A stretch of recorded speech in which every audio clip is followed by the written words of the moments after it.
సరే start. Hi friends, ఈరోజు అయితే నేను జగన్నాథుడి కథ చెప్తున్నాను, మీరు కూడా వినండి. ఒకరోజు జగన్నాథుడికి తన భక్తులు ఎంతో నీట్గా తెచ్చిన ప్రసాదాలు పెడుతుంటారు. ప్రతిరోజు అలా రుచికరమైన వంటలు పెడుతుంటారు.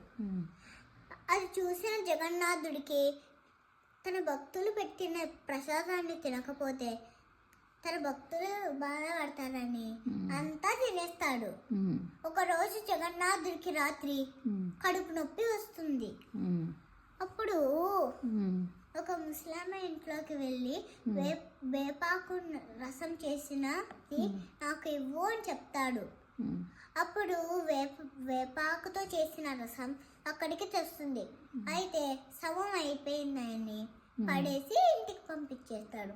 అప్పుడు జగన్నాథుడు ఒక రాజు కథలోకి వచ్చి, నాకు చాలా కడుపు నొప్పిగా ఉంది, నాకు వేపాకుతో చేసిన రసాన్ని ఆమెతో చేసి తీసుకురా అని చెప్తాడు. అప్పుడు ఆయన చేసి ఇస్తాడు. అందుకని ప్రతిరోజు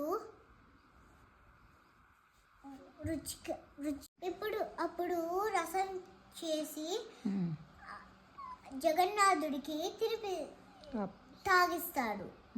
అప్పుడు తన ఫోటో మళ్ళీ నీళ్ళల్లో కనపడుతుంది.